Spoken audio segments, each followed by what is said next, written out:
በአሁኑ ሰዓት ከኮሮና ቫይረስ መስፋፋት ጋር ተያይዞ እጅን በተደጋጋሚ መታጠብ አስገዳጅ ሆኗል። በዚህም ምክንያት በተለያዩ መተላለፊያ መንገዶች፣ ባንኮች፣ መስሪያ ቤቶችና የአገልግሎት ቦታዎች መግቢያ ላይ የእጅ መታጠቢያዎችን ሁላችንም አስተውለናል።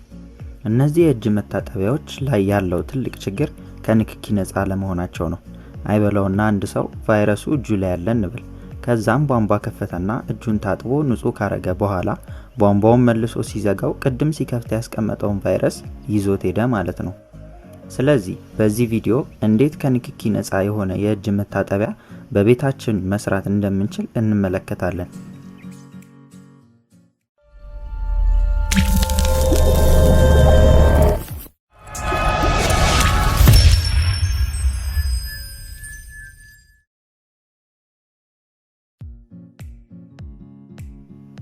ከንክኪ ነፃ የሆነ የእጅ መታጠቢያ ፕሮጀክታችንን ለማሳካት መከተል ያለብን 5 ስቴፖች አሉ። የመጀመሪያው ለፕሮጀክታችን እንደ አእምሮ ሆኖ የሚያገለግለንን ማይክሮኮንትሮለር መምረጥ ነው። ይህንን ስራ በበቂ ሁኔታ ሊሰሩ የሚችሉ ማይክሮኮንትሮለሮች በስፋት ገበያ ላይ ይገኛሉ። ለምሳሌ የሚያክል ራዝቤሪ ፓይ፣ arduino እና PIC ፕሮግራመብል ኢንተርፌስ ኮንትሮለር ቺፖች ተጠቃሽ ናቸው። ከነዚህ ውስጥ እኔ arduino uno R3 ለማግኘትም ሆነ ለመጠቀም ቀላል ስለሆነ እሱን በመርጥም ማንኛውም አይነት ማይክሮኮንትሮለር ቦርዶች ስራችንን በበቂ ሁኔታ ይሰሩልናል። ሁለተኛው ስቴፓችን የሚሆነው የውሃውን ፍሰት የምንቆጣጠርበትን መንገድ መምረጥ ነው።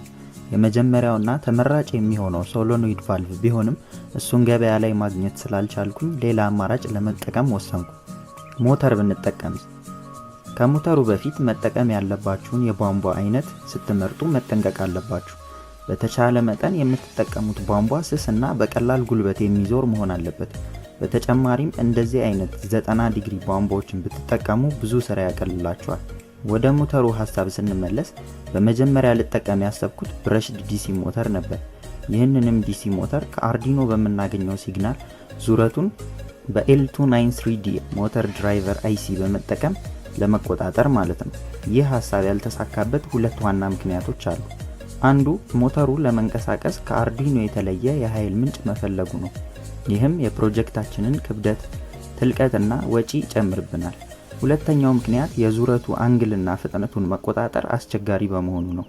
እነዚህን ሁለት ችግሮች የሚፈታልን ሁለተኛው የሞተር አማራጭ ስቴፐር ሞተር ነው። ይህን ሞተር ከአርዲኖ በመናገኘው ሲግናል ULN 2003A ዳርሊንግተን RAIC በመጠቀም መቆጣጠር ይቻላል። ይህ ሞተር ከብረሽ ዲሲ ሞተር በተሻለ መልኩ የዙረት አንግልና አቅጣጫውን ለመቆጣጠር ቀላል ነው።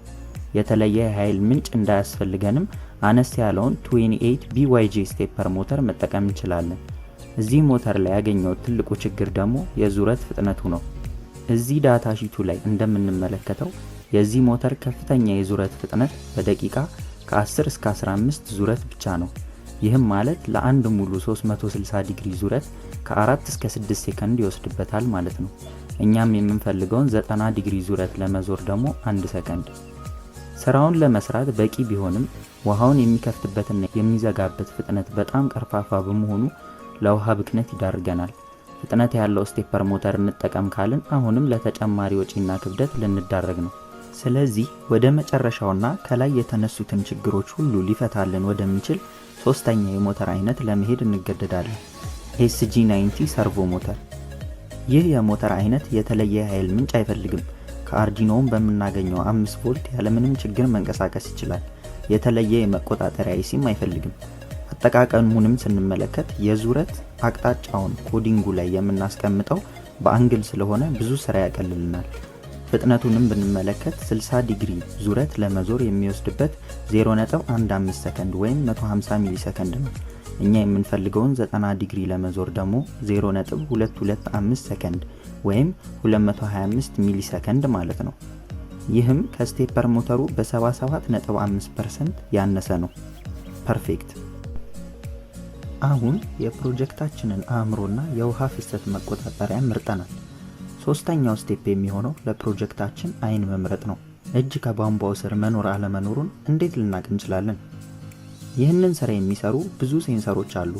ከነዚህም መካከል ኢንፍራሬድ ፕሮክሲሚቲ ሴንሰር እና አልትራሶኒክ ሴንሰር ተጠቃሽ ናቸው።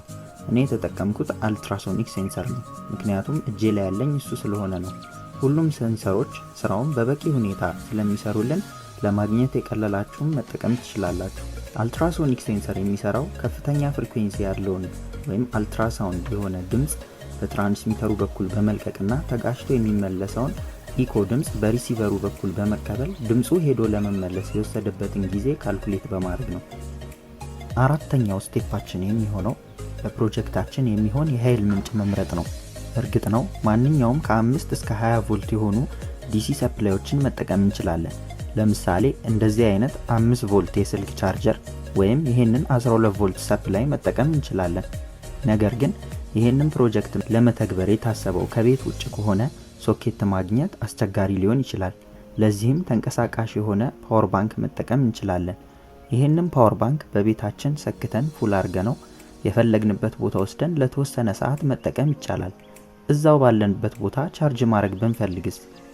ለዚህ ትክክለኛው አማራጭ የሚሆነው ነፃ የሆነው የፀሐይ ኃይል ነው።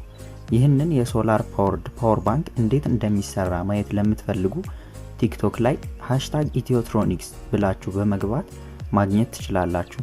አሊያም እዚህ ዩቲዩብ ላይ ማየት ለምትፈልጉ ኮሜንት ላይ ጻፉልኝና በቀጣይ ቪዲዮዎች በስፋት እንዳስሰዋለን።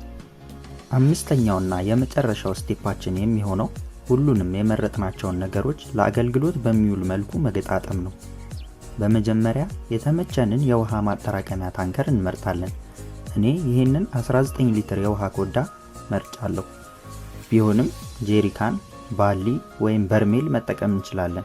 ካልሆነም ቀጥታ የውሃ መስመራችን ላይ መግጠም እንችላለን። ታንከር ከመረጥን በኋላ ከታችኛው የኮዳው ክፍል ከ3 ሴንቲሜትር ያላነሰ ከፍ ብለን 2 ሴንቲሜትር ዳያሜትር ስፋት ያለው ቀዳዳ እንበሳለን።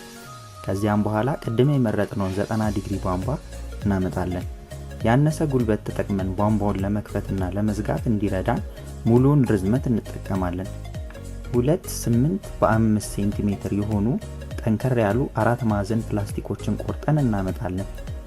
ከዛም እዚህ የቧንቧው እጀታ ጫፍ የሚደርስበት ቦታ ላይ እንበሰዋለን።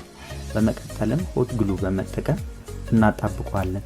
ከሱ በላይ ደግሞ ሁለተኛውን ፕላስቲክ ከታችኛው 8 ሚሜ ከፍ ብለን እናጣብቀዋለን።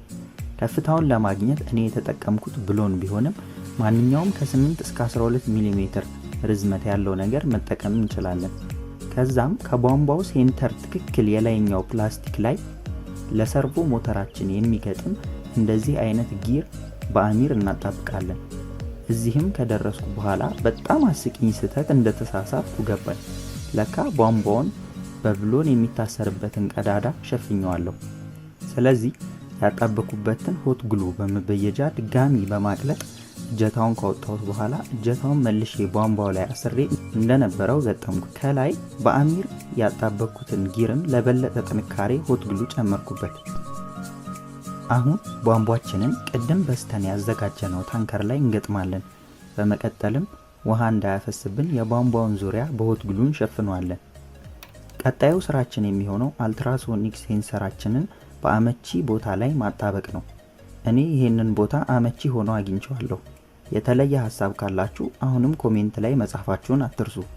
መጠነኛ የሆነ የውሃ ንክኪን ለመቀነስ የሴንሰሩን የላይኛውን ክፍል በፕላስተር ወይም ማንኛውም ውሃ በማያስገባ ነገር ብንሸፍነው የተሻለ ይሆናል። አሁን አርዲኖአችንን ፕሮግራም የምናደርግበት ሰዓት ላይ ደርሰናል። ይሄንን ኮድ እና የሁሉንም ኮምፖነንቶች ኤሌክትሪካል ዋይሪንግ ስኬማቲክ በቴሌግራም ቻናሌ ላይ ማግኘት ትችላላችሁ። የቴሌግራም ቻናሌን ሊንክ ዲስክሪፕሽን ውስጥ አስቀምጥላችኋለሁ። በመቀጠልም ሰርቮ ሞተራችንን እንዳይነቃነቅ ጥብቅ አድርገን በዚህ መልኩ 2 ፕላስቲኮችን በመጠቀም ከቧንቧው በላይ በሆት ግሉ እናጣብቀዋለን። ከዛም ከታች ያጣበቅነውን ጊር ሞተራችን ላይ እንገጥመዋለን። በመቀጠልም ለአርዲኖአችን ለፓወር ባንካችንና ሶላር ፓኔሎቻችን በታንከሩ ላይ አመቺ ቦታዎችን መርጠን ካጣበቅን በኋላ ፕሮጀክታችንን በተሳካ ሁኔታ አጠናቀቅን ማለት ነው። ይህ ፕሮጀክት በማንኛውም መተላለፊያ መንገዶች፣ መስሪያ ቤቶችና መኖሪያ ቤቶች አገልግሎት ላይ መዋል ይችላል። ከዚህ ቪዲዮ የተማራችሁት ነገር እንዳለ ተስፋ አደርጋለሁ። ከሆነም መውደድ፣ ማካፈልና የቻናላችን ቤተሰብ መሆኑን አይዘንጉ። በቀጣይ ቪዲዮ እስከምንገናኝ ድረስ መልካም የፈጠራ ሐሳብ ሳምንት ይሁንላችሁ።